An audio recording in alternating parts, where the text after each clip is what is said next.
off this list, in our number 10 spot, we have the Valençol incident. Everywhere's gotta have their Roswell incident, and this one is said to be France's. This sighting was made by a man named Maurice Masse, who is a French farmer, and it took place in July of 1965. One day, before starting work while outside smoking, Maurice witnessed an object coming out of the sky and landing in his lavender field about 200 feet away from where he was. He was, of course, frustrated at someone landing in his field, and figured that it was likely a helicopter that made some sort of unauthorized landing, but as he got closer, things took quite the turn. He realized this was no helicopter and instead was some sort of oval-shaped structure that was standing on 4 legs. In front of the strange craft were 2 figures, just under 4 feet tall. He explained that they were making a sort of grumbling sound and included a brief description of these creatures before explaining that one of them took out a pencil-like device and pointed it at him, which left him completely stuck in his tracks, just frozen in time. As he was stuck there, the creatures got back on their craft and took off, and after about 20 minutes, he finally regained his ability to move. Here's the thing, to me this just sounds like a fantastical story, but there was some kind of physical evidence left behind that I, and many others, can't quite figure out an explanation to. Basically, the craft did end up leaving a mark. There was a hole and a lot of moisture left over from where the craft was. Like I mentioned, this was in the middle of a lavender field. Soon after this area became really hard, almost like concrete, and definitely not like the soil everywhere else in the field, and all of the plants around this area started to die. Analysis of the soil revealed that there was a higher amount of calcium in the soil at the landing site than there was anywhere else. This definitely shows that there was some kind of unusual event, but could Maurice be telling the truth? In our number 9 spot today, we have the Broadhaven UFO sightings. This UFO sighting took place all the way back in 1977, and it started when an entire class of children all claimed to see some sort of object flying through the sky. The children rightfully were confused and excited over what they had seen, but of course the teachers and adults around them believed it was just their wild imaginations making it up. This is when they decided to split all of the children up and have them draw what it is that they saw. While there of course were variations in all of the children's drawings, they all were basically the same thing, which begs the question, did they all really see this thing then? The children weren't the only ones who saw it either. Shortly after their sighting, other local residents began to explain that they had seen something strange flying through the air, including one hotel owner. One of the things that really gets people about this case, and these sightings in particular, is that all these different people claimed to have seen something at that time, and even though it's been almost half a century, not a single one of them has ever said that it was a hoax or that they were lying about what they saw. They all have the same story they did the day that it happened. In our number 8 spot today, we have Project Grudge Report 13. Okay, so I've read quite a few different UFO sighting stories and stories of alleged alien abductions, and this is fully one of the most terrifying that I have ever heard of. So basically, the story starts off in March of 1956 when Air Force Sergeant Jonathan P. Lovett was assisting Major William Cunningham in the White Sands Missile Testing Grounds near Holloman Air Force Base in New Mexico. The pair were out searching for debris from a recent rocket test when Major Cunningham heard a loud scream. His first thought was that Sergeant Lovett had been bitten by a snake, so he went around to help aid his partner when he allegedly saw something he never expected. He recounted seeing the sergeant being dragged away by some sort of long serpentine arm that had wrapped around his legs. Whatever this creature was, it was connected to a hovering silver disc that was in the air about 15 feet away. The major stood there in horror as he watched this creature and the sergeant retreat into the craft, which then rose vertically into the sky. Of course, he radioed for help, and while he was taken to the hospital for observation, search teams were sent out immediately. It wouldn't happen until 3 days later that they would find the body of Sergeant Lovett only 10 miles from the site where he was said to have disappeared from. The autopsy performed on him later also only raised more questions than answers, as his body was severely harmed. So of course there was an investigation that happened, and many people claim this investigation was detailed in a 600-page document labeled Project Grudge Report 13, but the problem with this is that no official information on Report 13 exists, and the US government denies its very existence. Though Grudge Reports 1 through 12 have been declassified, along with Report 14, no official mention or accounting of Report 13 exists, and the story solely relies on secondhand accounts of the horrible incident. In our number 7 spot today, we have the Texas 2022 UFO. This UFO video came from Reddit and was posted by the user SolarBoy1. With the video, they posted the statement that came from the girl who had sent them the video. The statement reads, quote, "This happened at 5:09 a.m. I was not about to go out there when I wasn't even dressed, and I was scared. People always think they would have done things differently if it was them, but you never know what you'll do when you are actually having that experience. I always thought I would be doing the most to get a better view and record, but my anxiety was triggered and I could not go back to sleep after after that. I was only recording to show my boyfriend, who was awake at the time since he works night shift. Pretty much disappeared after I don't know where it went. I honestly felt in that moment that they knew I was watching them when the light shined towards me.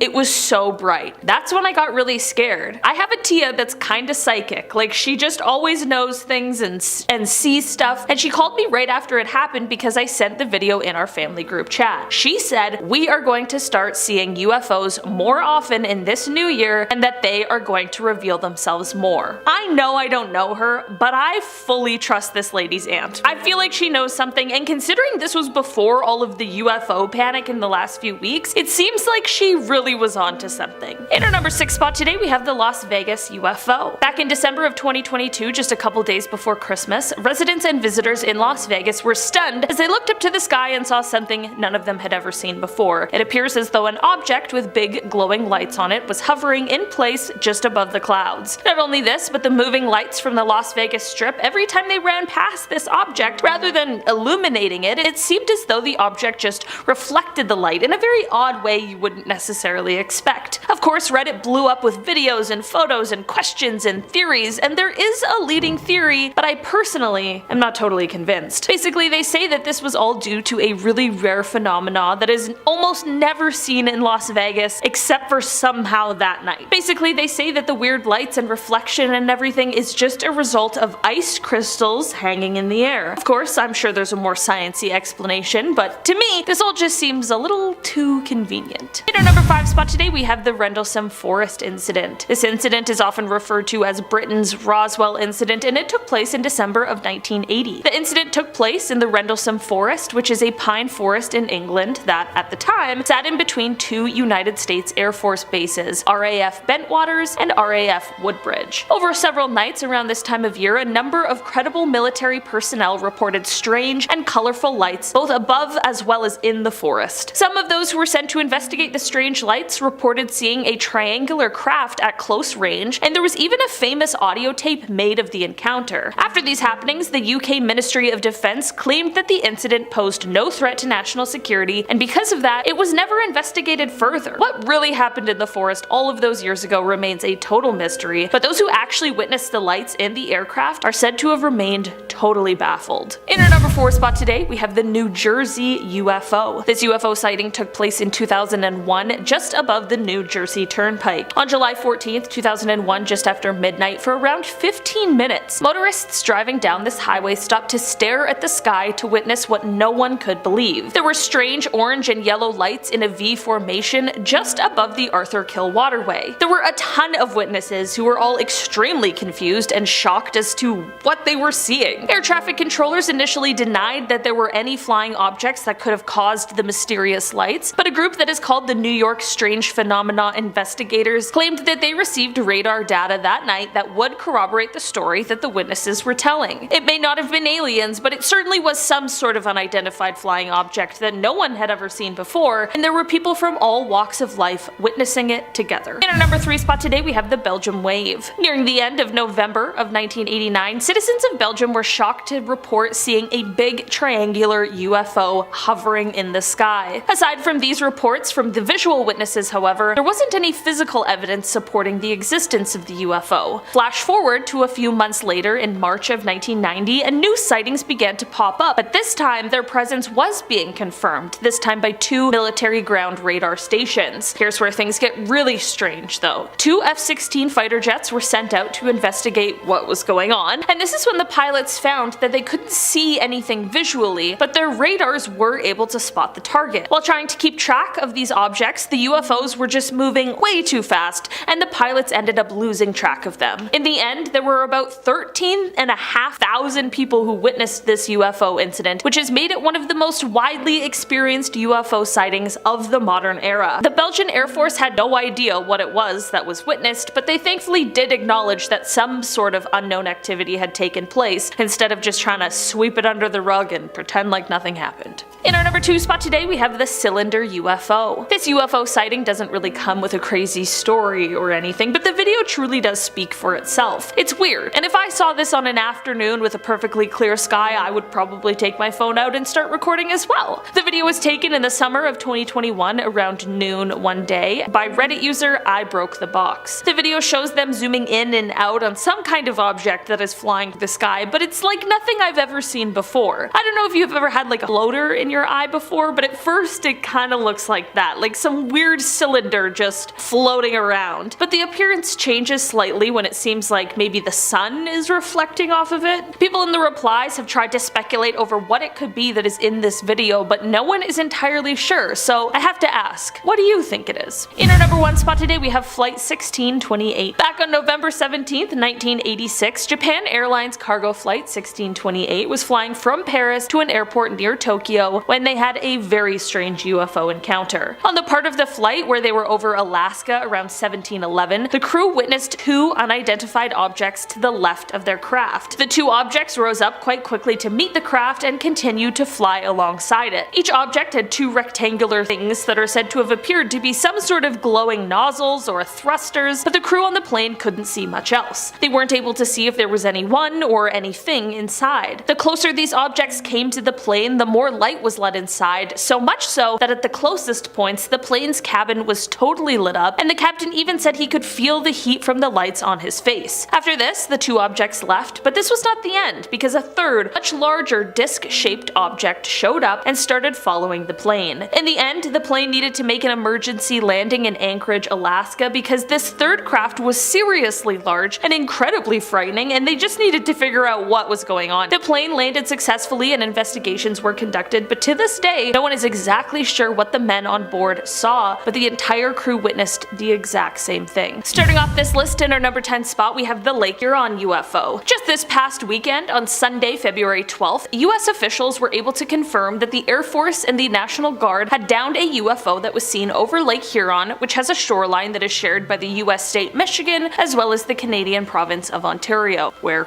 I am right now. Representative Alyssa Slotkin, a Michigan Democrat, not only confirmed the downing, but also took to Twitter to write, quote, "Great work by all who carried out this mission both in the air and back at headquarters. We're all interested in exactly what this object was and its purpose." Of course, this only worked to fuel rumors over what exactly this UFO could actually be or where it came from. The Department of Defense is said to have been tracking the flying object for some time before it decided that action needed to be taken in order to get the object out of airspace. So far, while there still hasn't been any confirmations of what exactly this object was, it has been described as a, quote, octagonal structure. Right now, recovery efforts of the debris is underway, but as of filming this, there have been no official reports of what exactly this UFO might have been or where it came from. In our number 9 spot today, we have the Yukon UFO. On Saturday, February 11th, just a day before the Lake Huron UFO, a US fighter jet shot down this unidentified flying object that was in the skies above Yukon, a Canadian territory. Prime Minister Justin Trudeau took to Twitter to let Canadians know that he had ordered the, quote, takedown of an unidentified object that violated Canadian airspace. In an effort to take down the UFO, both Canadian and US aircrafts were scrambled, and Air Force members took to the sky to execute the successful downing of the object. Canadian forces are now working to recover and analyze the wreckage of this UFO to hopefully identify its origin. The North American Aerospace Defense Command, also known as NORAD, had initially detected the object flying at a high altitude over Alaska on Friday evening, and on Saturday is when it crossed into Canadian airspace. Pentagon Press Secretary Brigadier General Pat Ryder explained that, quote, a US F-22 shot down the object in Canadian territory using an AIM-9X missile following close coordination between US and Canadian authorities. Both Canadians and Americans are on high alert with this UFO, considering it is just one of the many that have been taken out of airspace in the last couple weeks alone. Like I mentioned before, right now the Canadian Armed Forces and the Royal Canadian Mounted Police are working on recovering the wreckage, but the FBI will also be working closely with the RCMP during the investigation. In our number 8 spot today, we have the Alaska UFO. Okay, we're doing like a reverse timeline for these few points because now we are talking about the Alaska UFO that was shot down one day before the Yukon UFO. It was like Alaska, Yukon, Lake Huron. On February 10th, an F-22 US fighter jet shot down an unidentified unidentified object over the waters near Alaska. The object was said to have been caught flying at an altitude of 40,000 feet and was deemed a quote reasonable threat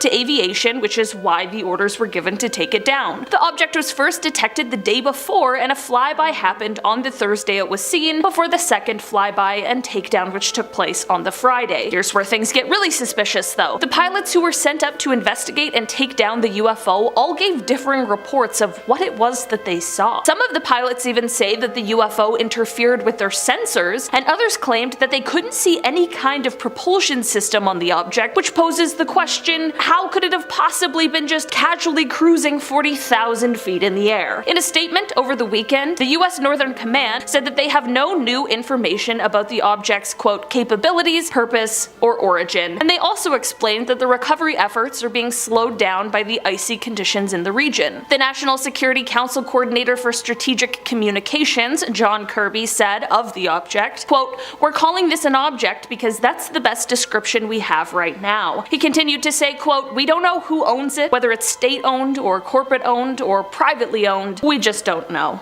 People are especially concerned about this UFO in particular because of the important military sites in Alaska, as well as its very close proximity to its neighboring countries. In our number 7 spot today we have Levelland. This incident took place in 1957 in Levelland, Texas, and actually was the inspiration for a scene in the film Close Encounters of the Third Kind. In the real-life incident, dozens of citizens from across the city began individually reporting seeing a rocket or a strange set of lights or some sort of unidentified object, but that wasn't it. Whatever these citizens were seeing was also reportedly interfering with their vehicles as well. Engines were just suddenly dying out and lights were cutting off. If this happened to just one or two, this could have been some kind of strange coincidence, but it was way too many instances. Something else definitely had to have been at play. The authorities at first thought that the reports were a hoax until they too saw the strange lights as they began to investigate. This is where Project Blue Book came in to investigate, and they came up with quite the conclusion. They claimed that what had happened here was simply just a case of an electrical storm and ball lightning that caused the lights and the mechanical malfunctions. That's super reasonable, but the catch with this explanation is that there were no reported thunderstorms in the area that night at all. I'm just saying, something here clearly isn't adding up quite right. In our number 6 spot today we have the Air Force disappearance. On the night of November 23rd, 1953, near the Canadian-US border, the United States Air Defense Command noticed a blip on their radar where there shouldn't have been one. This was showing that there was some sort of unidentified object that was in restricted airspace over Lake Superior. In response to this, an F-89C Scorpion jet was sent to investigate with 2 crew members. First Lieutenant Felix Moncla was piloting the craft, while Second Lieutenant Robert Wilson was observing the radar. Once in the air, the pair had trouble tracking the object, which kept changing its course, which then led to ground control helping to direct them. The jet pursued the unknown object for 30 minutes as it closed in on it at 500 miles per hour. After a while, the 2 blips on the radar, one being the unknown object and the other being the investigating jet, converged into one point, and then suddenly the radar return from the F-89 simply just disappeared from ground control's radar scope. Shortly after this, the radar blip that was from the unidentified object also veered off and then vanished. The men who were sent to investigate in the jet never returned from the mission, and there was never any wreckage found signifying an accident despite extensive searches. The men and the jet just disappeared completely. It is said that the explanations for the disappearance that have been released throughout the years have changed and flip-flopped in what they say happened, so at this point no one has any idea what truly happened here. In our number 5 spot today we have the Roswell incident. This whole rigmarole started in 1947 when some sort of a crash took place near a ranch in Roswell, New Mexico.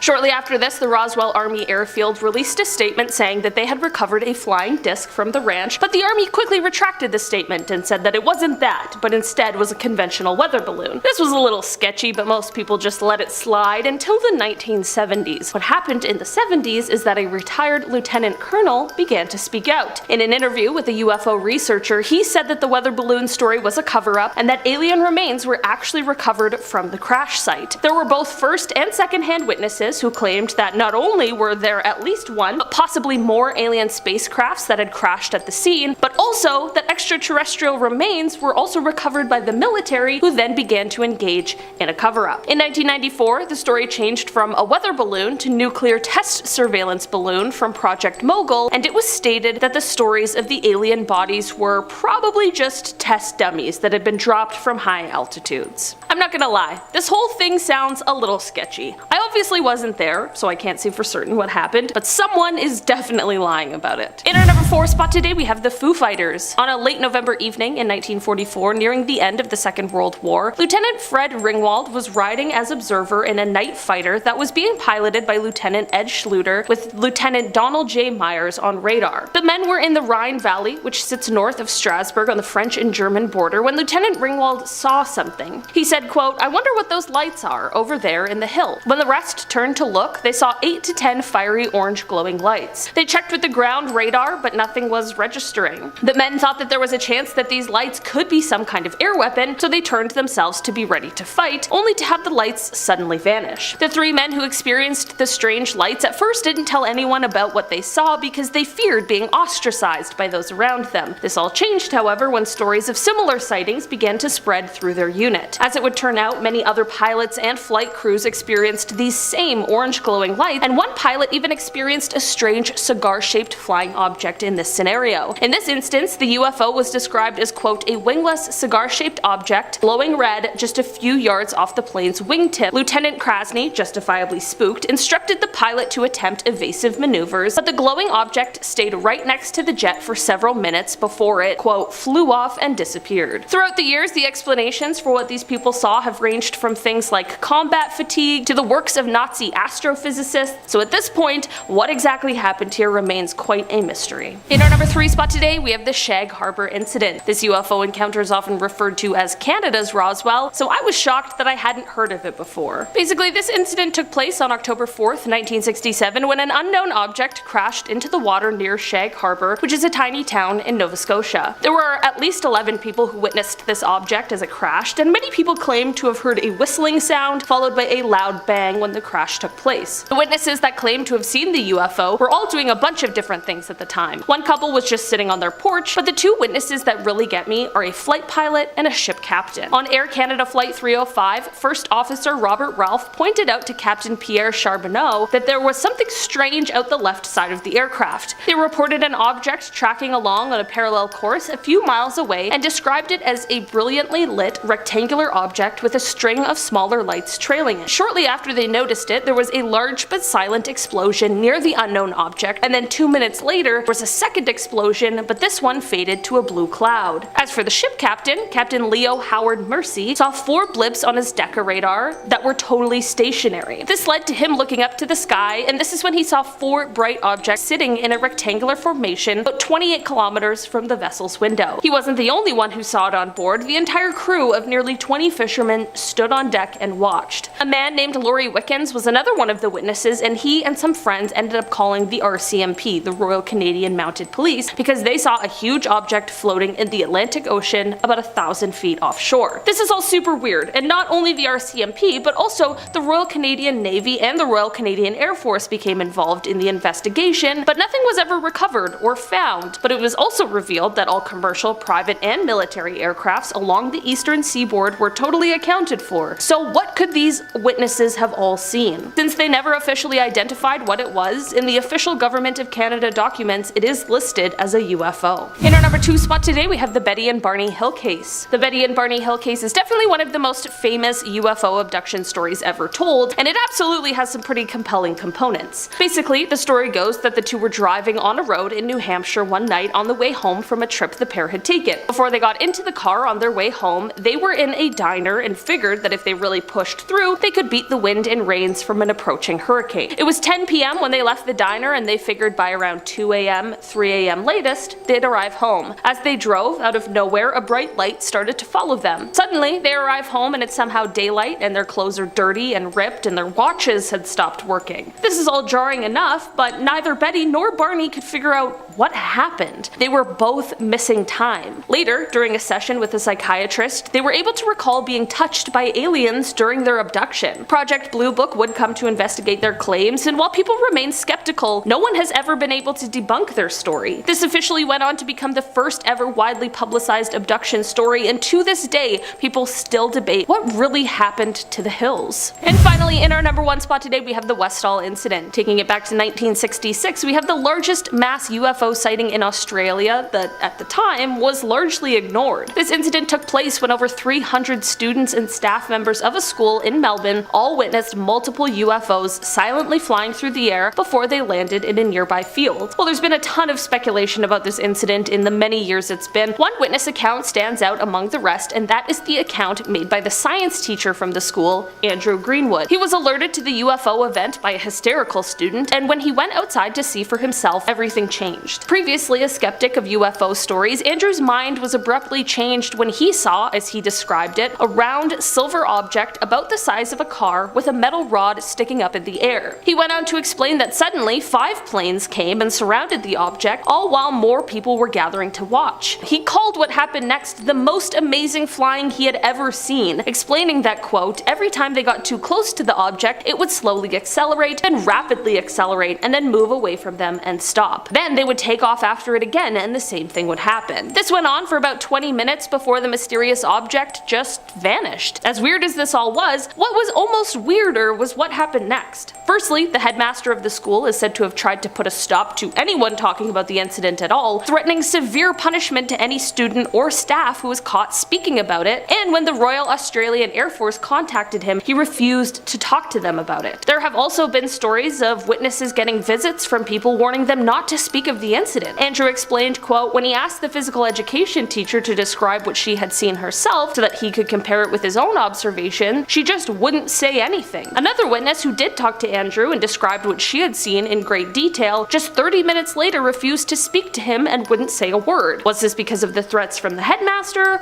or was something else going on here? This is definitely a strange UFO story that leaves behind a lot of questions. Number 10. Recent sighting. Middletown was shaken by an extraordinary event last month as residents reported witnessing a display of rotating green lights hovering above them. The inexplicable sighting, which occurred around 10:30 p.m., left many in awe and pondering the possibility of extraterrestrial activity. One individual, Caden Little, managed to capture the event on video while on Jerry Couch Boulevard. Caden described his initial reaction as a mix of fear and fascination, exclaiming, "I instantly thought like we're under attack by aliens. It was scary." Fortunately, the lights abruptly disappeared without any hostile action, providing some relief. Eyewitnesses, including Bryce Garrick, observed the lights rotating in a clockwise motion before swiftly darting across the sky and vanishing. The bewildering speed at which the lights maneuvered ruled out the possibility of drones, according to Brian Simpson, president of the Cincinnati Astronomical Society. So what was it? Who knows, but my bet is aliens. Number 9. The coin incident. At 7:30 p.m. on October 18, 1973, American Airlines Flight 21 encountered a UFO near Mansfield, Ohio, and reported it. This would be the first of dozens of sightings reported in the area that night. However, the most astonishing one took place 3 hours later and became known as the coin incident. Sometime after 10:30 p.m., an Army Reserve helicopter piloted by Captain Lawrence Coyne and a crew of 3 men was flying from Columbus to Cleveland when, somewhere around Mansfield, they noticed a red light on the horizon. They then realized that the object was heading straight for them at a high rate of speed. Coyne quickly descended to avoid collision, but as the men were preparing for impact, the object came to a halt in front of them and projected a green, pyramid-shaped beam over the helicopter. At the same time this was happening, the men reported the helicopter being pulled up and towards the UFO. However, it then let go and darted out of sight. The incident lasted 5 minutes. The men described a gray, metallic-looking dome-shaped object with a red light on one end and white light on the other. Now, interestingly, after the incident, according to one crew member, the helicopter never worked right again. Now, this whole incident was seen from the ground by a mother and her 2 children who pulled their car over to watch what was going on. They reported seeing the helicopter chasing an object that they said looked like blimp, pear-shaped, and as big as a school bus. Number 8. Earliest photographs. A photo taken in St. Paris, Champaign County in 1932 is considered one of the earliest possible photographs of a UFO ever recorded. It shows George Sutton, a local resident, and what appears to be a classic UFO-shaped object over his left shoulder. Skeptics say the object is simply a street lamp, but according to the folklore that surrounds this image, there were no electric streetlights along this road in 1932, nor are any wires or poles visible in the image. Now, this photo is intriguing because it predates the flying saucer craze of the late 1940s and 50s. It was taken before the alleged Roswell UFO crash in 1947, and it was 6 years prior to the broadcast of the War of the Worlds in 1938, when some people believed aliens were attacking Earth. In other words, the person who took this photograph either captured a street lamp, a real UFO, or was way ahead of the curve in terms of pulling off a good hoax. But I'd like to think it's a real UFO. In our number 7 spot today we have the balloon. On February 4th, it became public knowledge that officials were monitoring a strange object in the sky that they claimed had entered airspace above Alaska on January 28. They monitored the object as it later drifted from Idaho southeast to the Carolinas before the decision was made to take it down. This operation was carried out and the object was shot down. As it turns out, this object was realized to be some kind of a balloon. The balloon is said to have been about the size of 3 buses, and it was flying at an altitude of around 60,000 to 65,000 feet. Authorities were able to discover that the origin of this object was from China, but there are conflicting accounts of what its purpose might have been. China has maintained that the device was a civilian aircraft that strayed into American airspace, but senior American officials are seemingly believing that the balloon was originally supposed to conduct surveillance. Many believe that the spying was to be done over US military bases in Guam and Hawaii, but winds carried it off course to Alaska, Canada, and finally the United States mainland, where it was then shot down. Whatever this balloon was for, I'm just glad that we know what this one was and where it had come from, because some of these other recent UFOs are just too mysterious. In our number 6 spot today we have the classified report. We are just scratching the surface of our time in 2023, but already there were some crazy announcements, including one regarding a report that was delivered to Congress from the Director of National Intelligence. Basically, since August of last year, there has been a total of 510 quote unidentified aerial phenomena observed in protected airspace or near sensitive facilities. According to the report, 26 of these were described as drones, 163 were labeled as balloons or balloon-like entities, and 6 were described as clutter, whatever that means. This is all fine and well, but the concern sets in when we consider that this leaves 171 sightings unaccounted for, some of which, quote, appear to have demonstrated unusual flight characteristics or performance capabilities. It's also important to note that the majority of these sightings are coming directly from Navy and Air Force pilots. Here's the thing, what we as the public know is only a 12-page declassified summary of the actual real secret report that was delivered to Congress. Only time will tell if we ever find out what the rest of the report includes or what will happen with further investigation into the 171 sightings, but hopefully if answers do arise, one day we'll find out. In our number 5 spot today we have the 2021 UFO. On February 21st of 2021, a blogger was using a radio scanner to try and pick up from an aircraft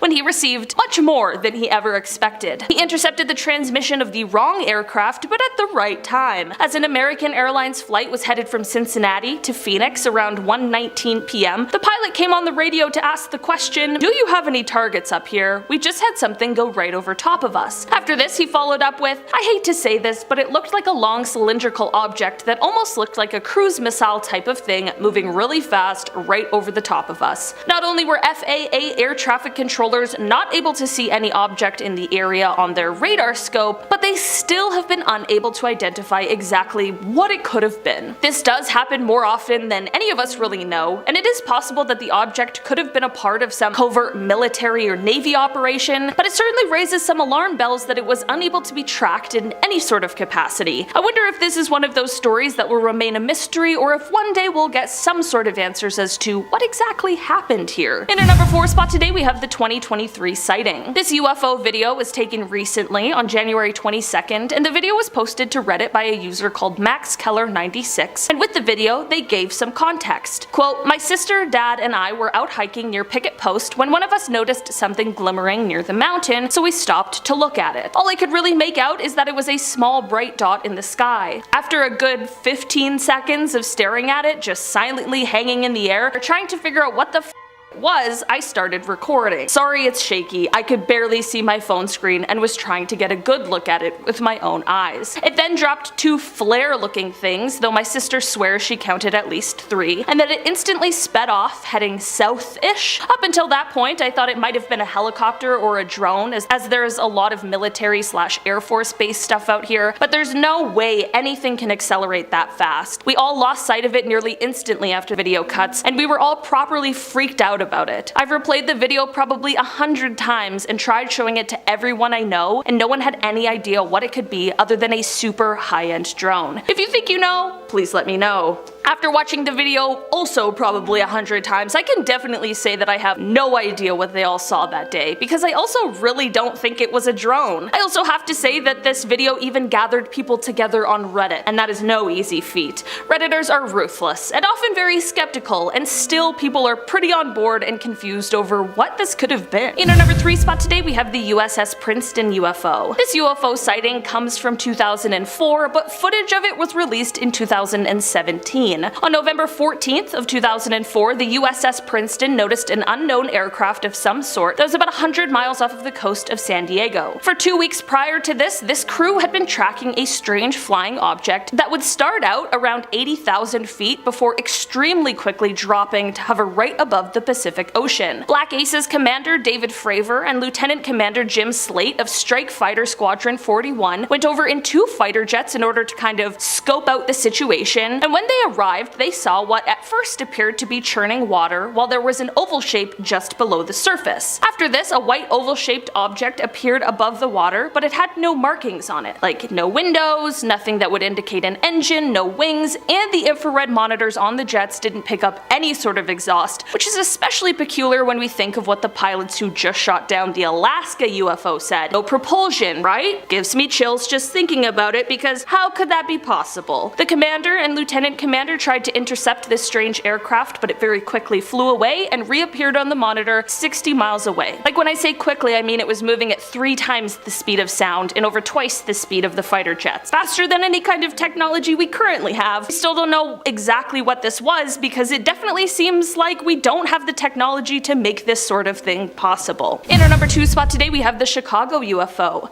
This UFO sighting comes from November 7th, 2006, and it was at the O'Hare International Airport in Chicago. Flight 446 was getting ready to head to North Carolina when an employee from United Airlines that was on the tarmac noticed a dark gray metallic aircraft hovering over one of the gates. After this, 11 other employees and even a few people who didn't work there saw this gray saucer floating at around 4:15 p.m. The people who saw it explained that it hovered above the gate for about 5 minutes before it just shot itself upwards and broke through the clouds, leaving a hole in the clouds where you could see the blue sky through. The strangest thing, however, is that this flying saucer did not show up on the radar, so the Federal Aviation Administration just called it a weather phenomena and would not investigate it, despite there being around 15 witnesses who all saw exactly the same thing. This story did, however, become one of the most read stories on the Chicago Tribune's website, and even went international, because it certainly is very interesting. And finally, in our number 1 spot, we have the Stephenville UFO. In January of 2008, in the small town of Stephenville, Texas, a bunch of residents all saw something in the sky that they couldn't believe. In the beginning, it appeared to be white lights in the sky that were first in a single arc, but then they quickly moved to form 2 parallel lines. It was estimated that the lights were spanning about a mile long and half a mile wide. Craziest part is that it was flying at 3,000 miles per hour, which is similar to the speed of a fighter jet, but there was no sound reported at all. The government chalked this sighting up to the US Air Force flight operation, but many of the residents who saw this event on that day were absolutely not convinced and truly felt like they were lied to. Some even explained that what they saw was too technologically advanced for the human civilization. Starting off this list, in our number 10 spot, we have the 1976 Tehran incident. The 1976 Tehran UFO incident is a notable case in UFOlogy that took place on September 19, 1976. The incident involved a luminous object that was observed hovering over the city by 2 F-4 Phantom II jet interceptors of the Iranian Air Force. The object was detected on radar and appeared to be capable of jamming the communication systems of the jets. The pilots reported that they saw a brightly lit diamond-shaped object that emitted a green light, and they attempted to engage it with missiles. However, the object evaded their attempts and quickly disappeared. At a pilots conference in 2007, one of the pilots in this incident, Parvez Jafari, said he attempted to fire at the UFO, but something strange was preventing him from doing so. He said, quote, "My weapons jammed and my radio communications garbled." The incident was investigated by the Iranian government and the US Defense Intelligence Agency, and it has been the subject of much speculation and debate among UFO enthusiasts. Some argue that the incident was evidence of extraterrestrial activity activity, while others suggest it may have been a secret military experiment or some kind of atmospheric phenomenon. Despite the official investigation, the incident remains unresolved and its true nature remains a mystery. In our number 9 spot today, we have the McMinnville UFO photographs. The McMinnville UFO photographs are a series of 2 photographs taken by Paul and Evelyn Trent on May 11, 1950 in McMinnville, Oregon. The photos depict a metallic disc-shaped object in the sky with trees and buildings visible in the foreground. The Trents claimed that they saw the object hovering in the sky and were able to capture it on camera. The photographs quickly gained widespread attention and were widely circulated in newspapers and magazines, and they were also examined by several experts, including the US Air Force, which conducted an investigation known as Project Blue Book. Famous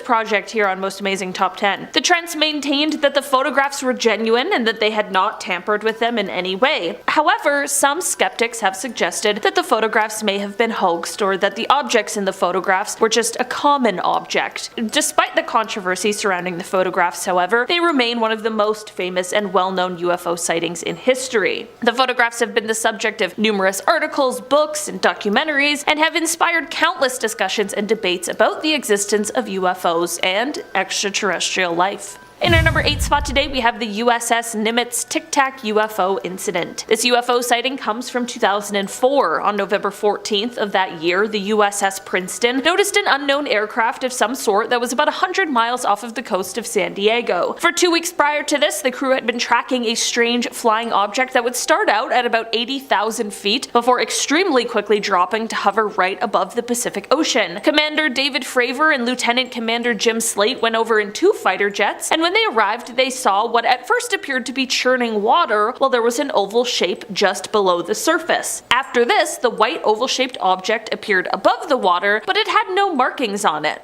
Like no windows, nothing that would indicate an engine, no wings, and the infrared monitors on the jets didn't pick up any sort of exhaust. The commander and lieutenant commander tried to intercept this strange aircraft, but it very quickly flew away and reappeared on the monitor 60 miles away. And when I say quickly, I mean it was moving at 3 times the speed of sound and over twice the speed of the fighter jets. So, faster than any kind of technology we currently have. We still don't know exactly what it was, but it certainly was beyond our current capabilities. Number 7.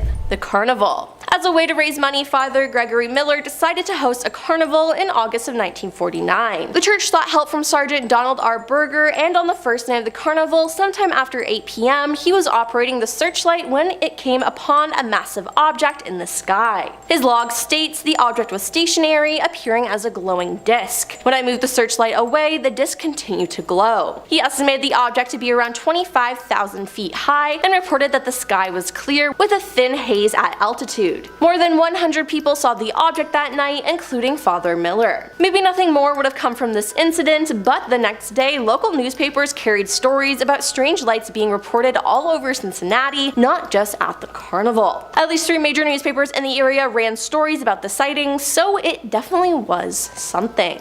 Number 6. 86-mile police chase. In Portage Country in 1966, law enforcement officers from several jurisdictions either witnessed or chased a UFO for 86 miles into Pennsylvania. The incident is considered one of the most thoroughly documented UFO cases on record. Portage County Sheriff Deputy Dale Spar and Second Deputy named Wilbur Neff came upon the UFO around 5:30 a.m. on April 17th. They were investigating an abandoned vehicle and they heard a humming or buzzing noise behind them, and they turned to see a UFO hovering just above a nearby tree line. A bright cone-shaped light came from beneath the object, illuminating the ground. They called into dispatch, which told them to keep an eye on the object. Just then, the object began to quickly move away. The two decided to give chase, and near the state line, a local police officer saw the object, followed by Spar and Neff chasing it. He decided to join in on the action. However, a short time later, just as the sun was rising, Spar began to run out of gas, so he and Neff and the local police officer pulled into a gas station, where they watched the object ascend several thousand feet into the sky and then straight into outer space, and, well, that was that.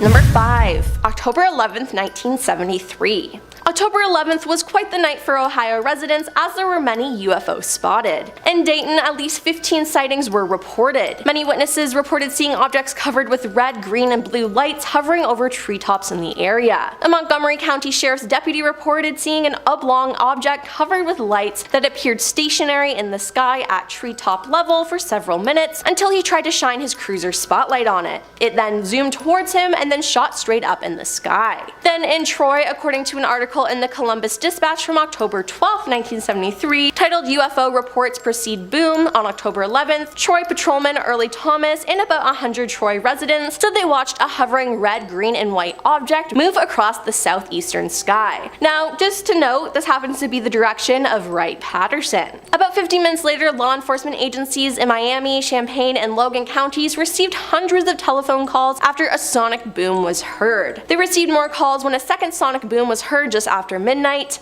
and it seems like the aliens had something special planned for that day to me.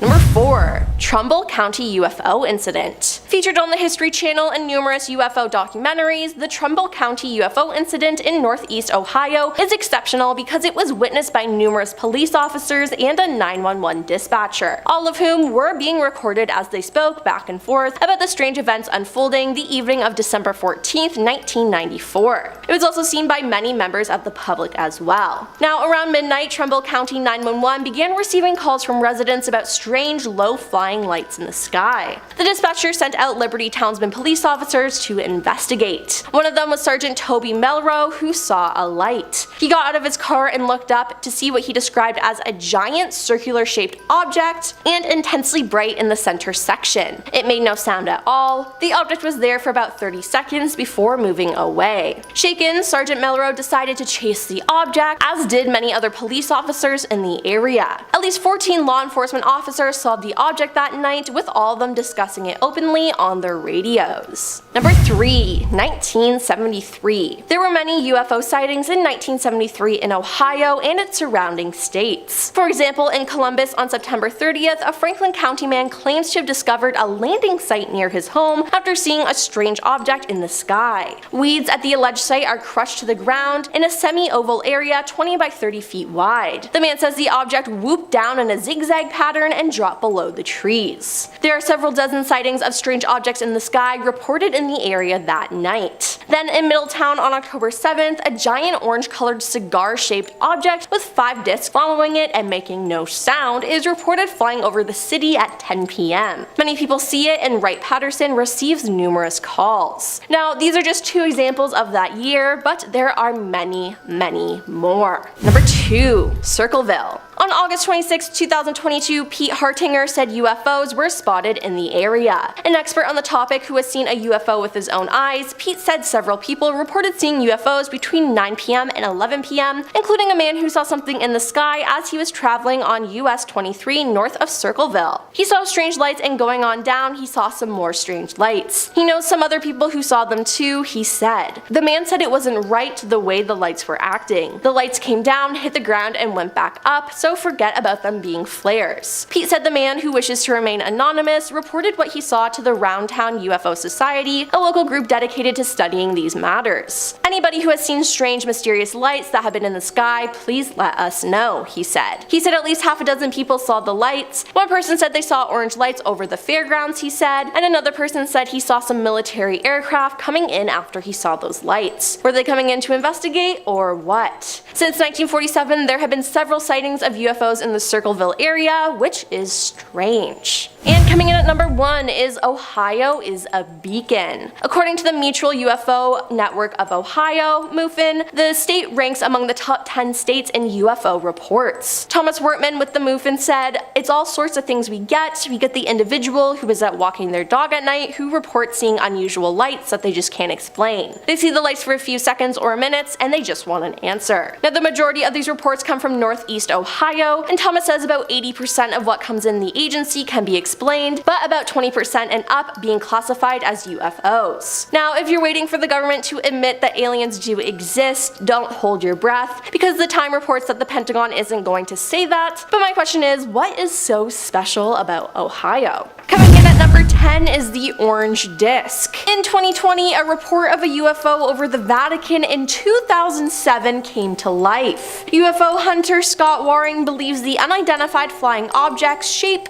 closely resembles a flying saucer. He said on his UFO Sightings daily blog, "This report is from 2007 but was just reported today at MUFON." An orange disc was caught in a photograph over Vatican City. UFOs have been seen over the Vatican before, but orange UFOs are usually seen in South America and Central America, so this is odd. The object is a disc viewed from the side. The disc doesn't have a classic hump, but instead its upper center comes to a point and lower center is flat, no bulge at all. For me, I can clearly see this is a disc. It's a little in focus, so it's not that far back. It looks to be about 10 meters, 33 feet across. If it was traveling fast, it may have gotten caught by accident. This is absolutely real and absolutely alien in origin. Then Scott said the Vatican's stance of alien life comes mostly from scientific analysis of chemicals, substances, and textbook strategies of old. Vatican astronomers would never confirm any UFO as being real unless it landed in Vatican City. Number 9. First crash ever. The world's first crash of an unidentified flying object, UFO, happened in Italy in 1933 during the reign of Benito Mussolini, Italian researcher Robert Pinotti claimed. Roberto spoke to the Daily Mail and even shared evidence to back his claims. Now, Roberto is the president of the National Ufological Center in Italy, and his research has been met with skepticism within Italy itself. Now, Roberto and his colleague have been working to learn more about the 1933 crash in Lombardy and received some original secret documents about it in 1996. The documents were sent to the researchers by an unidentified source who claimed to have inherited these from a relative who lived at the time and was part of the secret department allegedly set up by Mussolini to study the saucer. Now, the documents also include handwritten memos that have a sketch and description of the UFO with portholes on the side. Number 8.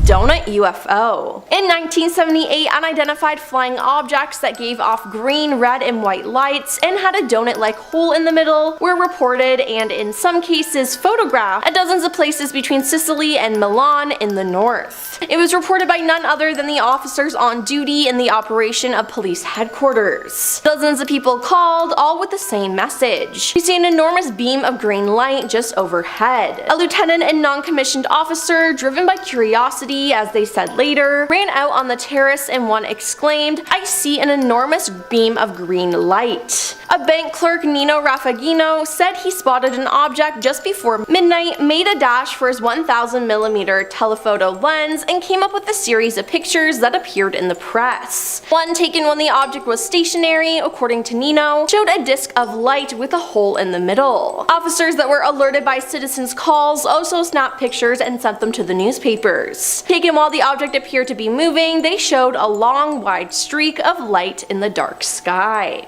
In our number 7 spot today, we have the Aguadilla Airport incident. The Aguadilla Airport UFO incident occurred on April 25, 2013, when a strange object was spotted hovering above the Rafael Hernandez Airport in Aguadilla, Puerto Rico. The object was initially detected by radar and later confirmed by security cameras as a glowing, unidentified object that appeared to be traveling at a low altitude. The object was described as being around 4 to 5 feet in length, and it moved very quickly and very erratically. It was also observed to emit a bright white light and appeared to be changing shape. The incident attracted widespread attention and was investigated by several government agencies, including the Federal Aviation Administration and the Department of Homeland Security. The object was ultimately classified as an unidentified flying object, or UFO, and no explanation was given for its presence in the area. It is even said that a US Customs and Border Protection aircraft actually captured infrared video of the incident that was given to the Scientific Coalition for UFOlogy by a whistleblower. This video is said to show the UFO traveling at super low altitudes, sometimes lower than the treetops, but at speeds close to 100 miles per hour. The Aguadilla Airport UFO incident is considered one of the most significant UFO sightings in recent history due to the high level of documentation and the involvement of government agencies. It continues to be a topic of discussion and speculation among UFO enthusiasts and researchers, and has contributed to ongoing efforts to uncover the truth about the nature and origin of UFO sightings around the world. world. In our number 6 spot today, we have the Project Blue Book sighting. Air Force Lieutenant Colonel Richard French was once tasked with being an investigator for Project Blue Book, which was the name used to describe a study of UFOs conducted by the United States Air Force from March 1952 to December 17, 1969, when the project was terminated. Okay, we talk about Project Blue Book a lot. You gotta know what it is. While his job was meant to be to investigate and essentially debunk UFO sightings, later in life he took to Congress to stand up and explain his own UFO encounter that he was never able to explain away. The moment that truly stuck with him all of these years took place back in 1952 when he was sent off to Newfoundland after there were reports of a UFO that had crashed off of the coast of St. John's. As he arrived to the scene, there were at least 100 people who all stood and stared into the water, and as he was able to follow their gaze and see what they were all looking at, he couldn't quite believe his eyes. He recalled the water being quite clear, and under it you could see two circular crafts, each one approximately 18 feet in diameter. He said that they were both floating just below the surface of the water, no more than 20 feet from the shore, and not only this, but he could also see two beings with the crafts. He said, quote, "The first thing I saw was the UFOs, and it was apparent to me that they were doing something to the craft, and I couldn't really tell what because they were on the bottom side of it and not visible to me except when they would occasionally get over to the side where I could see them." He claims he watched on as the beings worked on the craft until one of them raised out of the water and disappeared, but not before accelerating to speeds in the neighborhood of 2,500 to 3,000 miles per hour. In our number 5 spot today, we have the Coyne-Mansfield helicopter incident. The Coyne-Mansfield helicopter UFO incident occurred on October 18, 1973, when 4 members of the Ohio Army National Guard were flying in a helicopter over Mansfield, Ohio. Suddenly, they encountered a large metallic disc-shaped object that was hovering in the sky. The object began to move towards the helicopter, causing the crew to take evasive maneuvers. Despite their efforts, the object continued to follow them, eventually passing overhead and disappearing into the distance. The crew reported the incident to their superiors, and an investigation was launched by the military and the Federal Aviation Administration. The incident received significant media attention, and it remains one of the most compelling UFO sightings on record. What makes this incident particularly intriguing is the credibility of the witnesses. The crew were all experienced pilots with military training, and their account of the incident was corroborated by radar data and other witnesses on the ground. Despite extensive investigations, no satisfactory explanation has ever been offered for what they saw that day. In our number 4 spot today, we have Apollo 11. So we can sit here on Earth all day and talk about the potential for alien life and UFOs, but who would know more than the people who have actually been to space, which are of course astronauts. Definitely on the list of coolest and scariest jobs in the world. There haven't been a ton of people who have had the unbelievable privilege of experiencing space firsthand, but there are even less of them who have claimed to see something that seems completely unexplainable. People who have claimed these sorts of things include Edgar Mitchell, Catherine Coleman, and Dr. Brian O'Leary. The very interesting part about many of these claims is that they also include some sort of government cover-up as well with their claims. There was also Buzz Aldrin, who spoke about his Apollo 11 experience, and he detailed the crew seeing something flying alongside them, and at first they believed it was the final stage of a detached rocket, but then Mission Control confirmed that it was actually 6,000 miles away from them, leaving them with no answers on what the flying object could be. I can't imagine going to space at all, let alone encountering a UFO flying right beside you. Also, I can't believe that I hadn't heard of that story before, because to me, that sounds like full-blown alien contact. In our number 3 spot today, we have the Go Faster video. In 2017, after the existence of the Advanced Aviation Threat Identification Program became more well known, a video was released of an encounter between an FA-18 Super Hornet and some sort of unidentified flying object. This video was the third in a series of 3 videos, and there weren't a ton of details released about exactly what happened during this encounter. Using the Raytheon Advanced Targeting Forward-Looking Infrared Pod, they were able to capture an extremely fast-moving white oval that was around 45 feet long.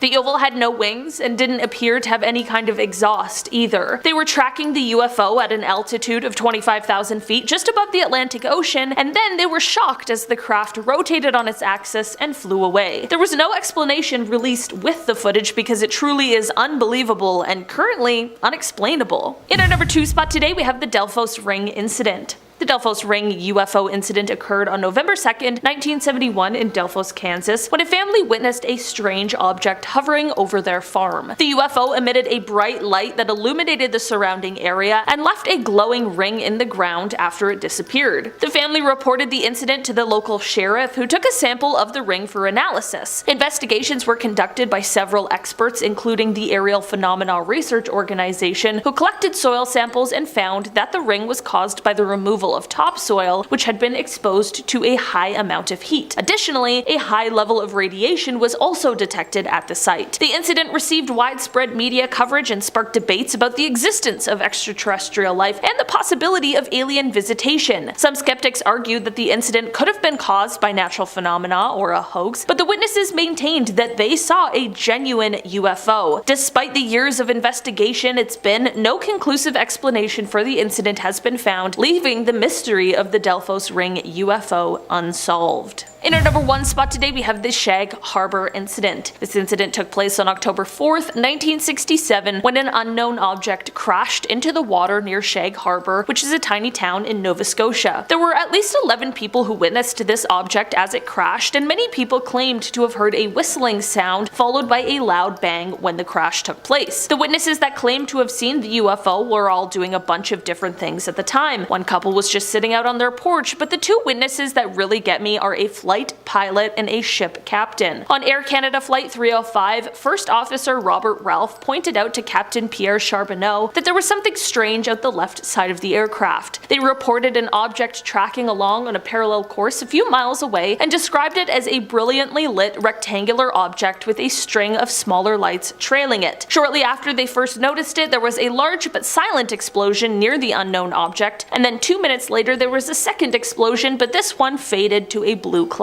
As for the ship captain, Captain Leo Howard Mercy, he saw 4 blips on its Decca radar that were totally stationary. This led to him looking up to the sky, and this is when he saw 4 bright objects sitting in a rectangular formation about 28 kilometers from the vessel's window. He wasn't the only one who saw it on board either. The entire crew of nearly 20 fishermen stood on deck and watched. A man named Laurie Wickens was another one of the witnesses, and he and some friends ended up calling the RCMP, the Royal Canadian Mounted Police, because they saw a huge object floating in the Atlantic Ocean about 1,000 feet offshore. This is all super weird, and not only the RCMP but also the Royal Canadian Navy and the Royal Canadian Air Force became involved in the investigation, but nothing was ever recovered or found. It was also revealed that all commercial, private, and military aircrafts along the eastern seaboard were accounted for, so what could have all those witnesses seen? Since they never officially identified what it was, in the official Government of Canada documents, it is listed as a UFO. Starting off this list, in our number 10 spot, we have the Russian UFO. Just yesterday, Russia saw some kind of unidentified flying object overhead, and it caused them to need to shut down their airspace over one of their biggest cities. Passenger planes from Pulkovo Airport in St. Petersburg were grounded after the reports of a mysterious object started coming out. The military ordered the closure in order to not only investigate, but also to try and keep everybody safe. Right now, the best guess as to what this UFO could have been is likely a drone, with officials saying the object was heading towards the Gulf of Finland, but even if it was just a drone, they have yet to decipher where it came from or what its purpose was. Apparently, Russian officials haven't yet confirmed that there really was a UFO, but they did confirm the closure of the airport. Russian citizens also got quite a fright when they received alerts claiming an air raid was taking place, and they were told to seek shelter immediately, but officials later claimed that the alert was, quote, fake, and it is suspected to have been a hacking attack. In our number 9 spot today, we have the UFO convoy. This sighting comes from someone on Reddit who swears that they passed a UFO in transport, and they even have the videos to prove it. Their post reads, quote, backstory, I was coming from LA, and after passing Bakersfield, the freeway started to slow down and traffic started to pile up. Once I got close to the source of the traffic, I decided to record what was going on. I was able to record what looked like a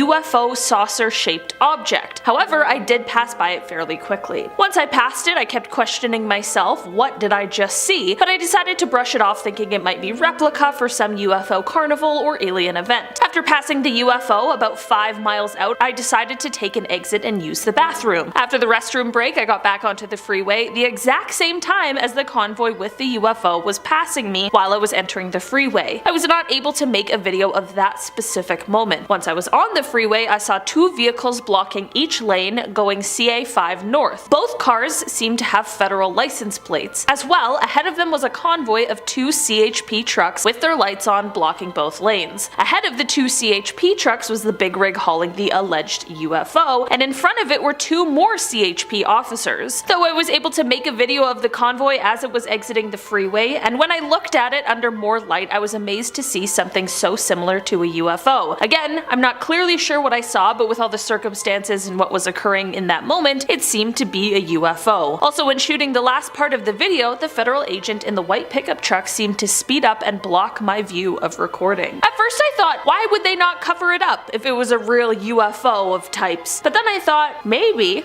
that's the whole plan. Hide it in plain sight. It's very sneaky, alright? In our number 8 spot today, we have the advanced technology. So this UFO sighting comes from a while ago, but it just recently became relevant, and that is because some former US Air Force personnel have begun explaining to the Pentagon that they believe back in the 60s, there were UFOs that supposedly had the ability to turn off their nuclear warheads. Apparently, these officers recently told this to the government's All-Domain Anomaly Resolution Office, who had contacted former Air Force ICBM launch officer Robert Salas to get information about the encounter with an orange flying disc that switched off 10 warheads at Malmstrom Air Force Base in Montana in 1967. There was another former officer, Dr. Robert Jacobs, who also apparently told the AARO that he had gone as far as to make a film of the UFO for the Air Force in 1964, and that this film captured images of a UFO shooting a test missile out of the sky. With the peaking interest in UFOs and the potential for an advanced civilization apart from our own, it appears as though the government is spending more time now researching and looking into these claims because, well, why would they make them up and continue on with the same story some 50 years later? Number 7. Recent sighting.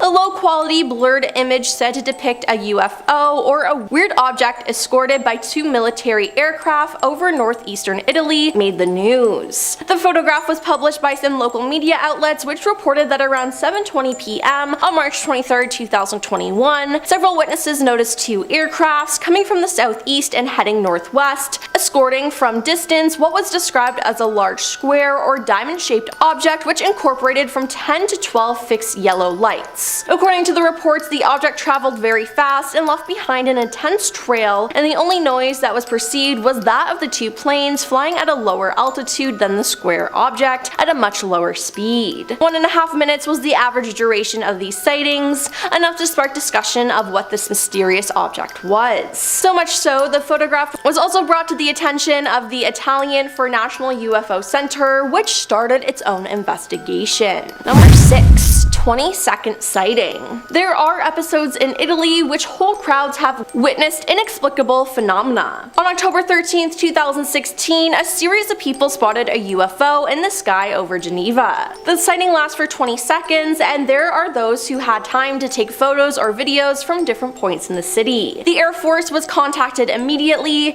but no trace of the object was found in radar tracks. It seems like we'll never know what this strange object was, but I believe the people who saw it. Number 5. Pilot discovery. On June 18, 1979, the then pilot Marshal Giancarlo Sansoni was returning from a photographic survey. Giancarlo, who belonged to the 14 group of the 2 fighter bomber reconnaissance wing of the Italian Air Force, was on board a G91R equipped with 4 Vitin cameras located in this way: 2 on the sides of the front of the cockpit, 1 in the front position, and the 4th at the ventral position. With these, he had carried out the photographic surveys that he had been in charge of, but while flying, he saw something strange. He then arranged with the ground control body staff to go and identify an object that was detected by the radar. At the moment of the sighting, it occurred to him that it could be a solar UFO, but then he realized it was something different. The day was beautiful, and he soon realized that the black spot had very different characteristics. It appeared to him in the shape of a dull black fuel tank, and on its slightly flattened upper part, he noticed a fairing with 2 mustaches. This was underlying something clear and white light, which in his opinion was a kind of milky white dome.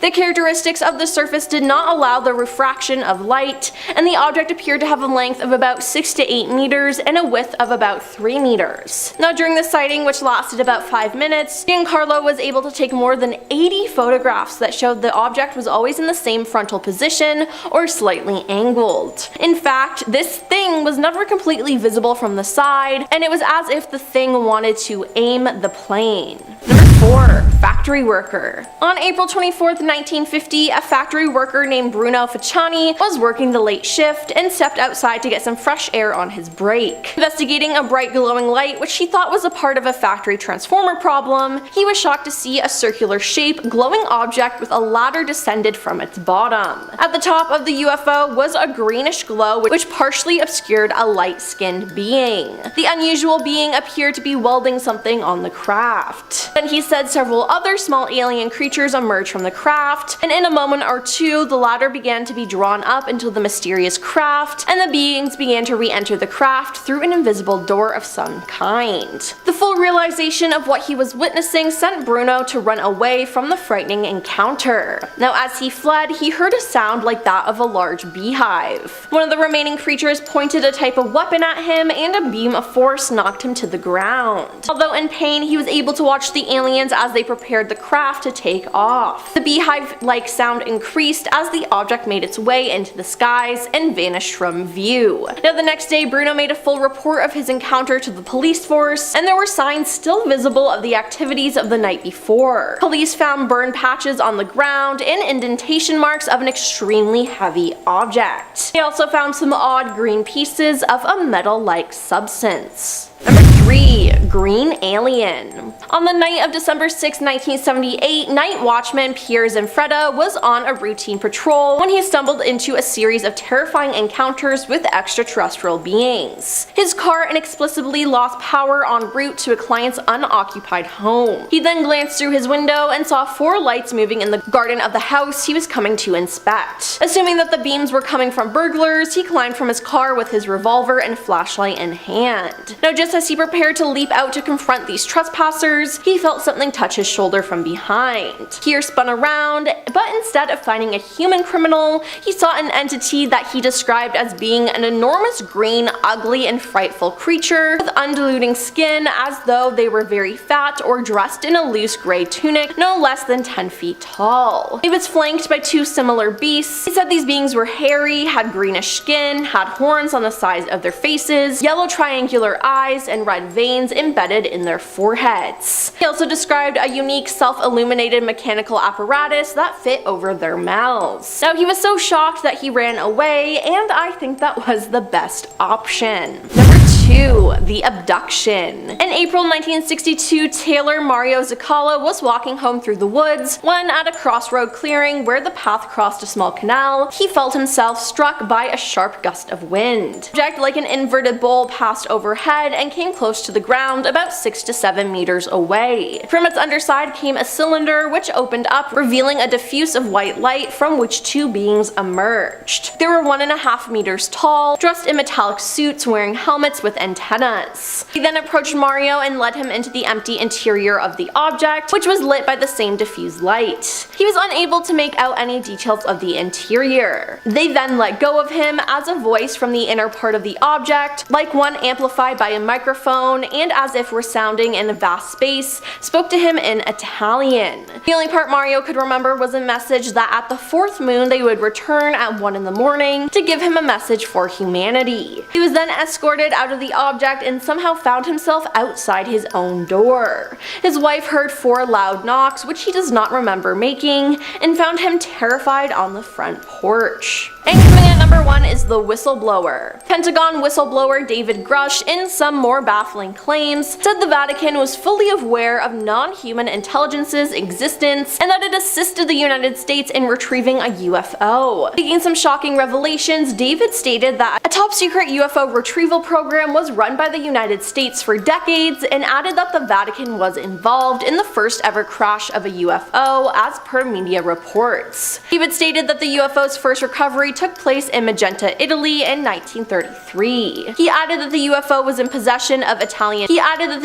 in possession of Italian dictator Mussolini's government until 1944 to 1945, when America was tipped off by it by Pope Pius XII. He added that the UFO was partially intact and was kept at a secure airbase until it was retrieved by the US after the fascist Italy's regime collapse. 1933 was the first recovery in Europe in Magenta, Italy. They recovered a partially intact vehicle and the Italian government moved it to a secure airbase in Italy until around 1944 to 1945. The Pope back-channeled that and told the Americans what the Italians had, and we ended up scooping it, David said. While clarifying whether the Catholic Church knew about the non-human existence on Earth, David said, "Certainly." He said that his claims must be believed because I have the credentials and I was an intelligence officer. He stated that UFO sightings were widely known during Mussolini's dictatorship in Italy.